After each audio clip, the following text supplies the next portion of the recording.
Op zo'n ITVA, daar zijn natuurlijk niet alleen filmmakers, maar ook mensen die helpen. Ook heel veel filmstudenten. En we gaan met iemand praten die dus bij de organisatie helpt. Hello, who are you? My name is Tara Law. And where are you from? I'm from Canada originally. And you're helping out at this ITVA, at the Docs for Sale, I heard. Yes, I'm working in Docs for Sale. As an assistant to get... What is the objective of Docs for Sale? Docs for Sale is a sales forum and it's available for distribution and people that are interested in purchasing the documents. So in simple words, that's the place where the filmmakers, the documentary makers are looking for sales of for their product. So who are the buyers? The buyers are broadcasters or distribution companies. And do many of them show up?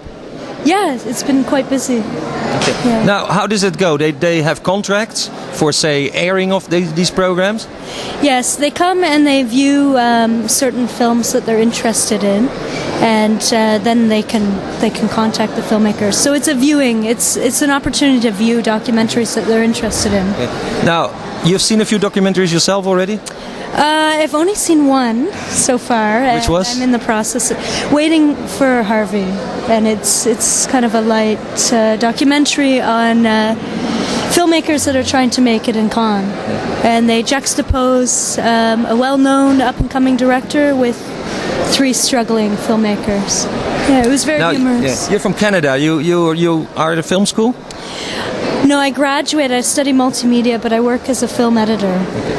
Now, if you look at the material that you see here, do you see whether it's shot on traditional 16 or 35 millimeter, or is it shot on video cameras like DV?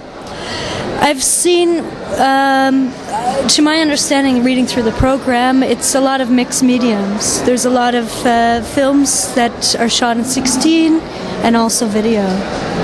Would you say the quality goes up over the years with these documentaries because of the technology getting better?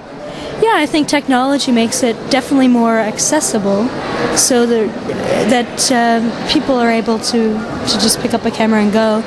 I think, I'm impressed with the video. I think with the quality of what? Yeah. You think there's still good business in video? Yes, I mean certainly film has its own charm, but video. Technically, I think it's improving, and I think. And there is, of course, many more channels, so many more buyers. Yeah, definitely. It opens the market up. What brings you from all the way from Canada here for this? Well, I've just moved to Amsterdam. I've been here for 3 months, and it's for personal reasons. My partner is Dutch. So. Okay. Do you like it here? Yes, very much. Very much. Well, thank you for your comments on the ITVA, where we are, and talking with someone who helps the organization out as a volunteer to work at Docs for Sale, which is you could say the sales department. Yes. Okay. Can I have one more comment? Yes. Yes, I'm very impressed with ITVA. I find it the programming is wonderful. There's such an array of topics, and I find the forum and Docs for Sale very, very interesting and pertinent for filmmakers. Okay. Thank you. Yeah.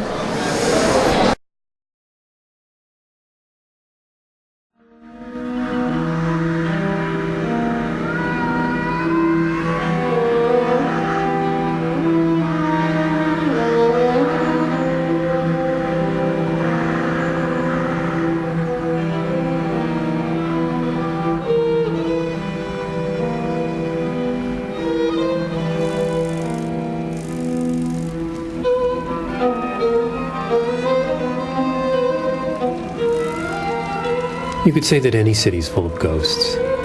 Berlin is special because there have been so many layers of change, destruction, trauma just in the course of the 20th century. And one can find remnants of those everywhere in the city. And so, for me, Berlin is a particularly exciting city precisely because of its ghosts and because one can go and confront the ghosts in the streets, in the buildings, as well as in the memories of people.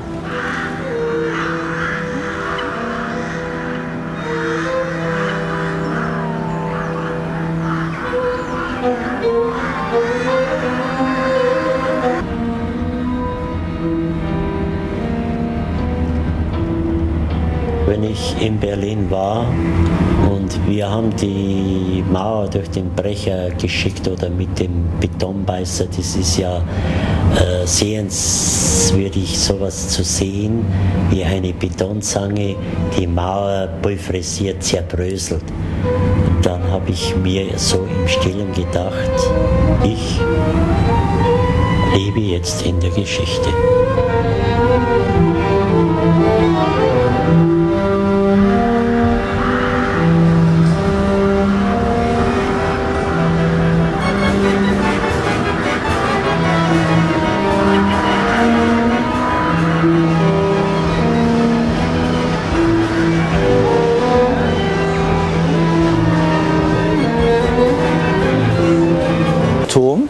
Um von ganz oben den Überblick zu haben und natürlich auch mit dem entsprechenden Scheinwerfer, dass man in der Nacht in bestimmten Situationen, falls doch eine Störung am Grenzübergang stattfindet, ist dann mit diesem Scheinwerfer zu beleuchten. Mein Name ist Koch, Vorname Hagen, geboren bin ich im Jahr 1940. Die Uniform, die ich trage, ist meine ehemalige eigene. Ich hatte die Gelegenheit, ich sage das mit ganz einfachen Worten, von 1960 bis 1985 Angehöriger des Wachregiments Felix Dzerzhinsky beim Ministerium für Stasi der DDR zu sein. Ich war 1990 der Beauftragte für den Abriss der Berliner Mauer und hatte natürlich auch die Gelegenheit, große Teile der Berliner Mauer mit in die ganze Welt zu bringen. Und heute können wir feststellen, dass mehr Mauerteile außerhalb von Berlin in allen Kontinenten der Welt stehen. Und die Tragik ist, wir müssen hier eine Kulisse schaffen, um den Menschen begreiflich zu machen, was es Schlimmes, Schreckliches gegeben hat. Nicht an einem Originalstandort, sondern im Babelsberger Filmgelände.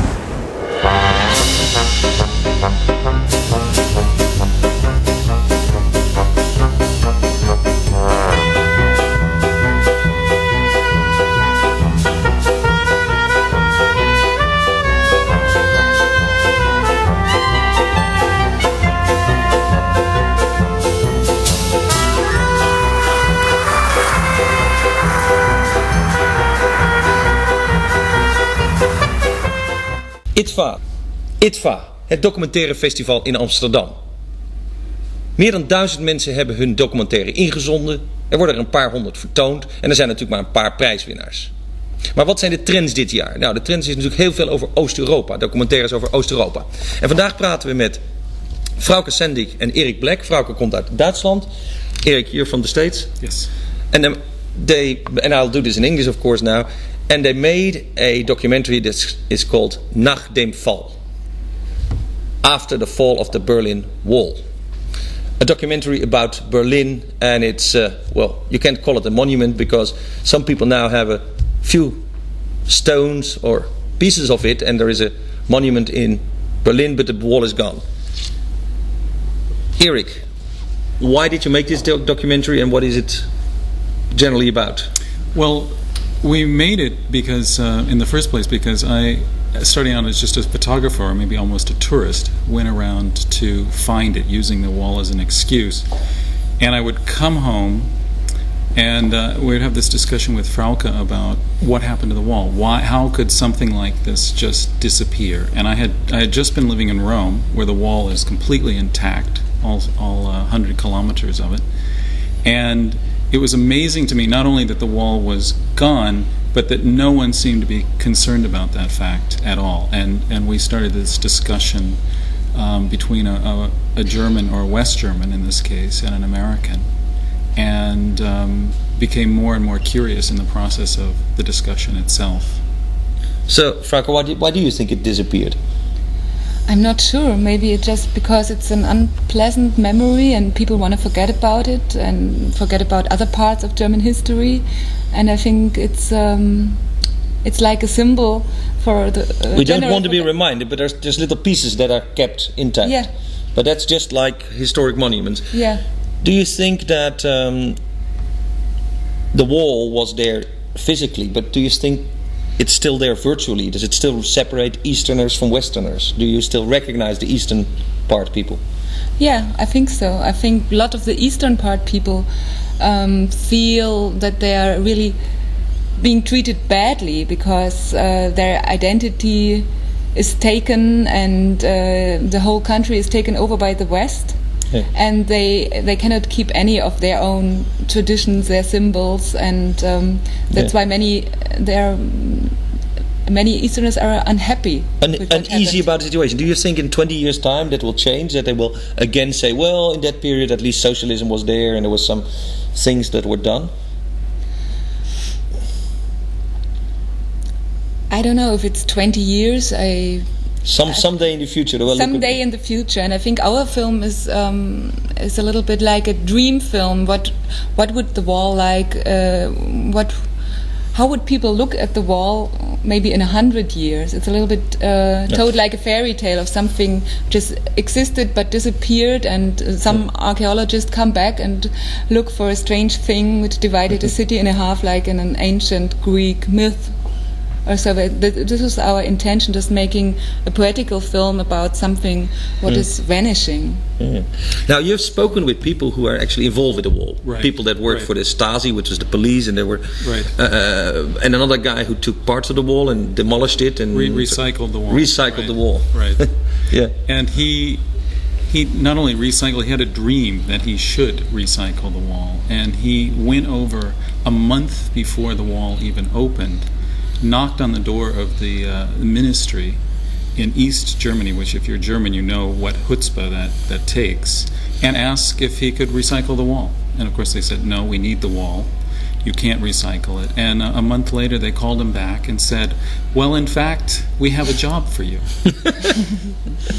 And he took it away. Now, some of the stones went to collectors all over the world that took pieces of it. A minor part. A minor part, of course. Minor part, yeah. And you're not sure if you buy it where it came from, but that's always the case. Now, but this is very dangerous. I mean, in one part of our film we have some, maybe we can show a little part of this later. We have some homeopaths in England who actually make a remedy out of the wall, which should cure all sorts of diseases, illnesses like asthma, depression, schizophrenia, and they're really serious. Wait a moment. Now, homeopaths believe that if you take something that contains the evil, which the wall then contained, all this craziness, and you dilute it enough, it becomes more powerful and it helps fighting the same. Exactly. Wow. Exactly. And good business. This is the most modern homeopathic pharmacy in Europe, and they distribute these pills all over the world. And that's what this photo is as well. Berlin Wall as a drug. Well, we took it while we don't know. Maybe they put some LSD in the first place. So who knows? Who knows? Right.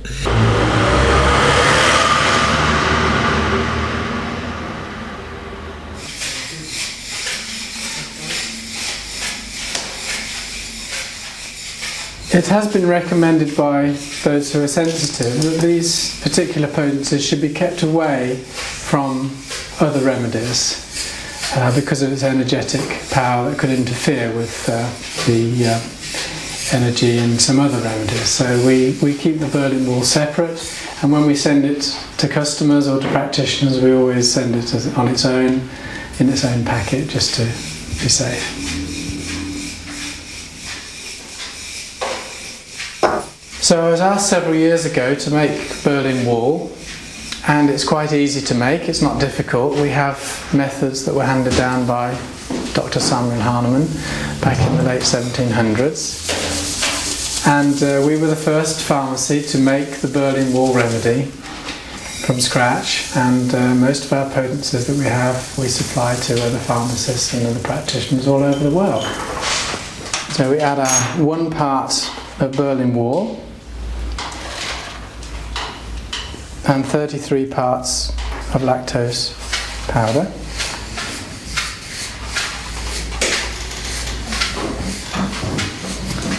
And then we grind them together, and it gives a chance for the original Berlin Wall to be ground down to very, very fine particles. This process also, after we've done it 3 times, grinds the original substance so finely that it will actually become soluble. And we take some sugar pills and then we wet the sugar with the alcohol solution. And then the remedy is taken by putting one in the cap and then putting it straight in the mouth.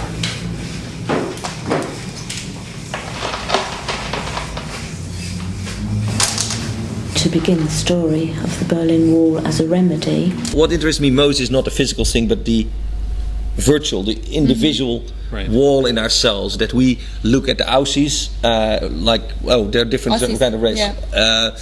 But we do that in our society. Of course, we're in Holland now here, and we look at foreigners with the same thing. They're different. There's separation between me and them. Even it happens in society. Now you've interviewed a psychiatrist about this.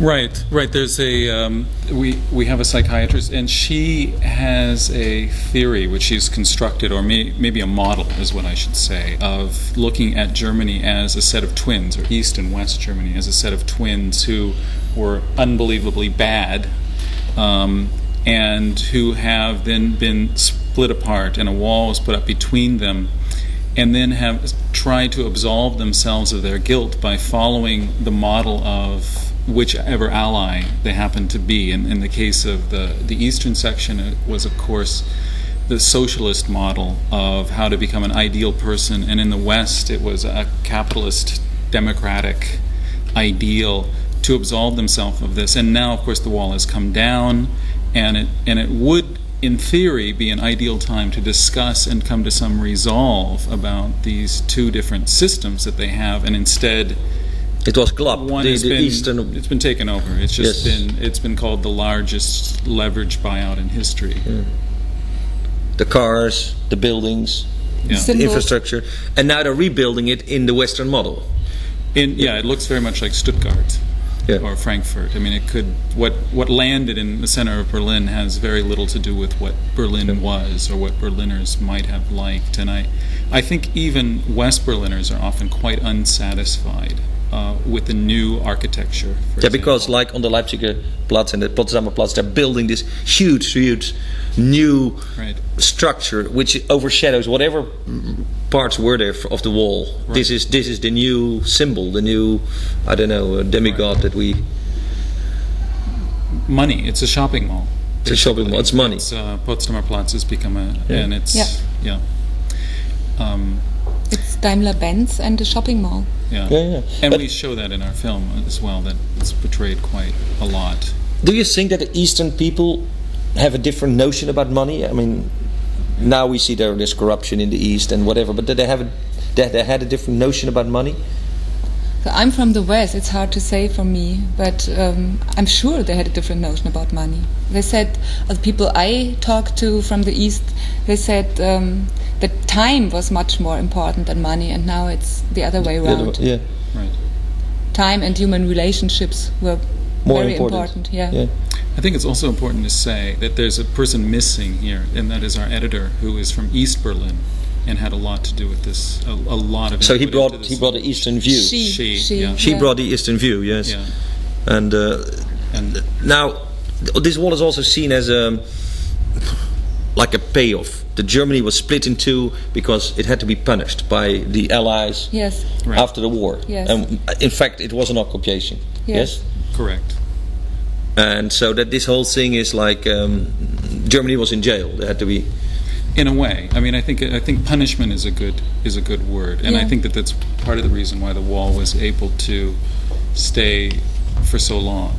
I mean, I'm not sure that it would have stayed as long if it was in another country. Okay, now we're here at the documentary festival. Now this film, you come here to not only show but and to try to get a prize, but to sell your film, or you have sold your film. We have sold it, and we have a world sales agent, but it's of course it's about having them see it, and they also like to see how well it does in different publics. I mean, we've shown it so far in Germany, and we get there's a different response between Amsterdam and Germany. Yeah, what do you feel that people say here? Well, I haven't talked to enough people to really know, but what I do notice is that there are things that Germans laugh about that the Dutch don't, and vice versa. I mean, the homeopaths are, for example, the Dutch laugh outright at this. I mean, and they find this quite amusing. The Germans are so overwhelmed by it that they're not even sure that we're telling the truth, frankly. That they can't imagine this being true, the case, as one example. But it is the truth. The guy's actually selling them. Yeah, exactly. No, absolutely. They're very serious, and they're there are quite a few people who believe in this. Now, this is only selling film.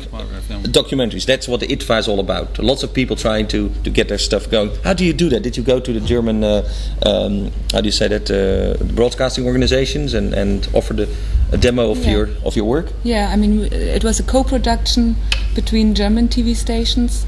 Oh, it was a co-production from the start.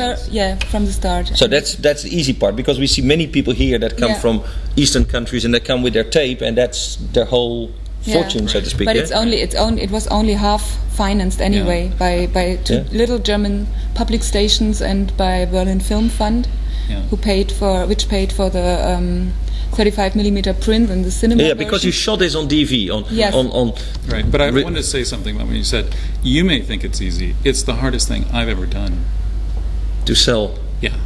Oh, I imagine. I see all those people there trying like crazy to get in touch with the right people. But we've really worked for years on trying to finance the film. It's really a difficult thing to do. Is it hard to ask you what the budget is for a film like this? No, but Farouk knows the specifics more than I do.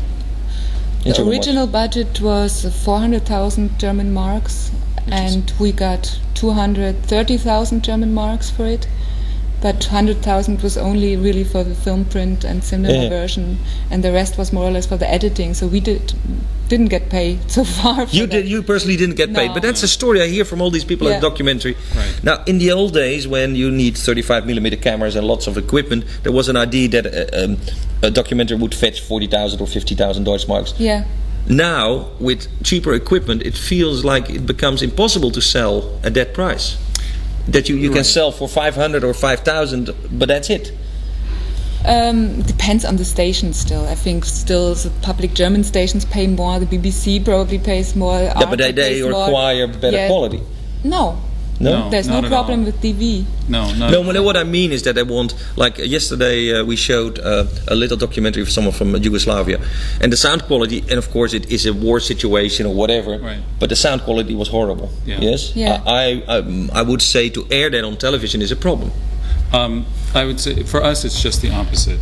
We take it to many stations and they think it's digital beta. I mean, the engineers think it's digital beta. Yeah. And the sound is not only good, it was mixed by the best mixer in Germany after having heard our sound. So I think the problem with DV is that people, because the cameras are so small and light, that people think that they're not capable of what they are capable of. But the resolution quality of DV is higher than Betacam, which is what most of those television senders are sending with. Of course, but there is this, and that's one of the things that I would like to discuss, is the days that you needed a big camera and lots of batteries and stuff like that are over. So now the creation part, say in America you would say the acquisition part of making a documentary becomes much cheaper. Yes. Yes? Yeah. But on the other side, the market is much bigger because we have more stations. But still, I hear people complaining that the business of being a documentary maker is not easy.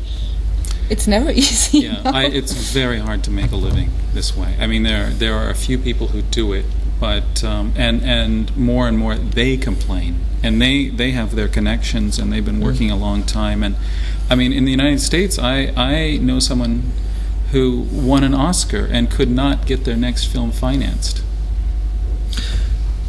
That's true, and I see the same thing. But just to get things in perspective, we make a whole year of television here for about 1 million guilders. That's including rent, everything, for about 1 million guilders. Right. That's per hour, less than 1,000 marks. Right. Yes. Yes.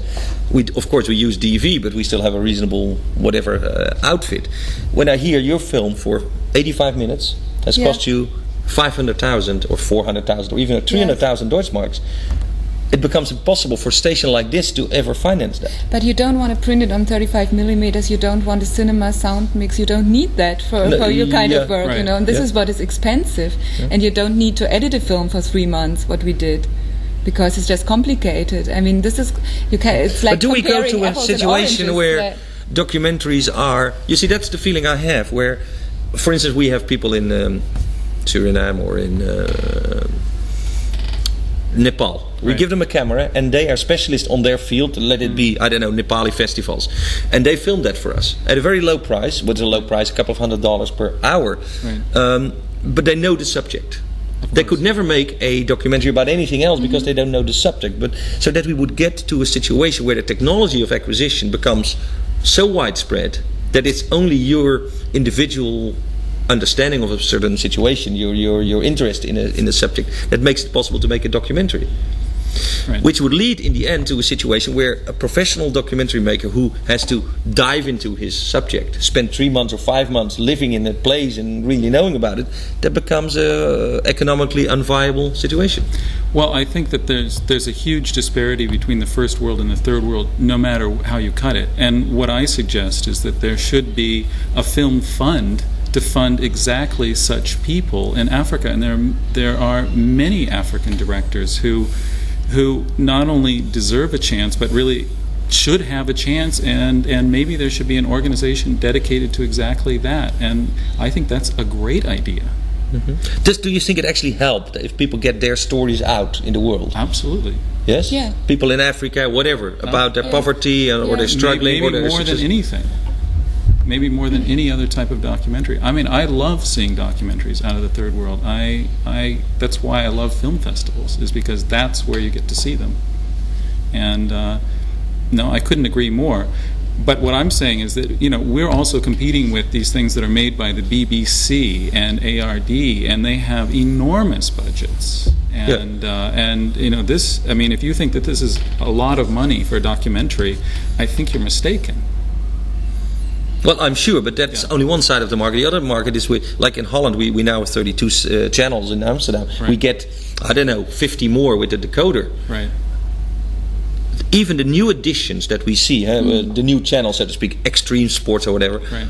The quality is horrible. Yeah. Or it's not horrible, it's repeated all the time, and it's very limited sports. Or what you see is that there is much more space for stuff to be aired. But the feeling of the television viewer is that television gets worse. Right. Yeah? And I think it gets worse. It does get worse. It is. Why is that? Because it's just competing for the ratings, and just, I don't know why it is, but I think still that the silliest entertainment has the best ratings, and that's why. Oh yeah, you put some naked ladies in it, and it works. Yeah, that's Yeah, or just game shows or whatever. It's just lots of people watch. And I think in Germany it's a problem that even the big public stations try to compete with the private stations on that level, because they also need the money from the commercials. And there's not much difference actually. I mean, it's coming close to American television, I think.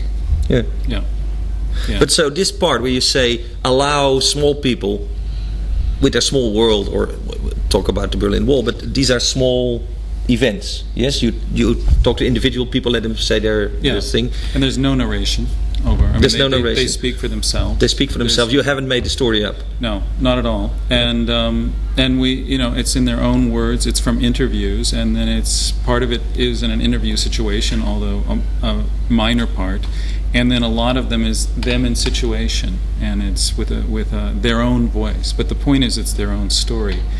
But backing up a little, I think we tried to do something really different with this documentary than other documentaries. I mean, we took the idea that this was really, that the wall itself, I mean, people have seen a lot of documentary on the wall. Especially for the past few months. Of it's course, been until they're sick of it, I'm sure. Yeah.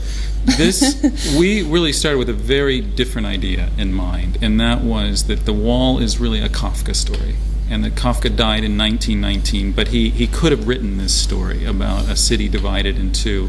And again, that this is truly one of the strangest things that has happened in history. And if you were to Is it? Wait a moment. In New York there was Wall Street, remember?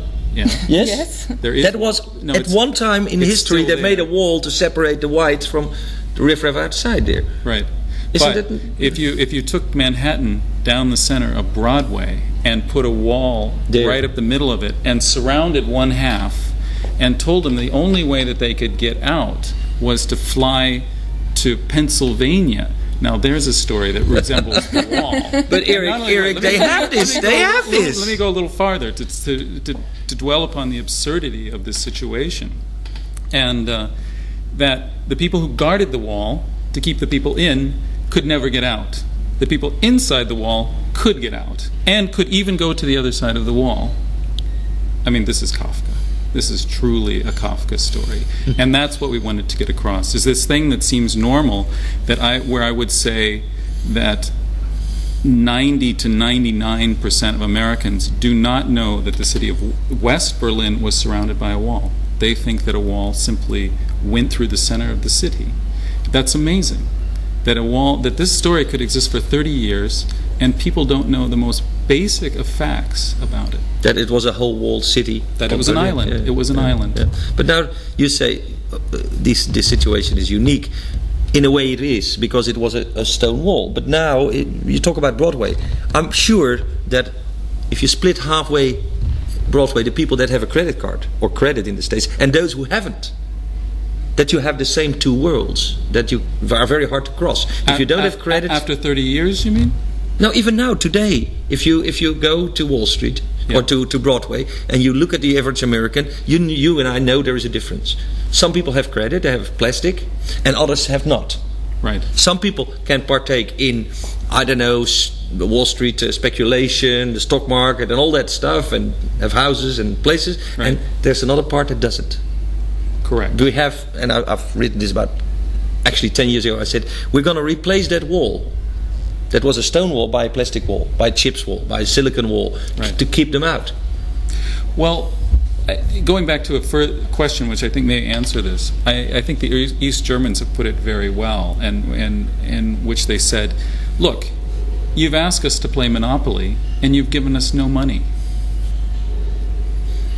Yeah, we haven't given them the credit cards. And 98% of the factories in the East are in the hands of the West. I mean, it's quite simple. Yeah, that's a scandal in itself, worth a documentary. That whole how was it called? Well, it's in our documentary. Oh, how they sold off all the factories and the car plants. Yeah. Okay. Anyway, this is your documentary that's now on the market. You have any plans for another one? Only vague ideas, nothing to really talk about. Okay. But if I can make a little advertisement, we have the big screening of our film is on Wednesday evening at 10 o'clock in City 1, so it would be great. City 1, 10 o'clock. Wednesday. If you want to see about the wall, let me do this in Dutch.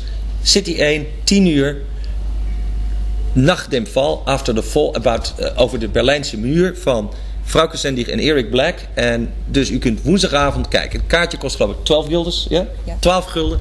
And I had a comment, and that is that we will be there, and we would very much like a Dutch audience response, and we will sit around as long as it takes to discuss this well into the night if people are now interested. You know the people, you can go there and offer them a beer if it gets too late. Okay, thank you for coming here. Bye. Thank you. Thank you.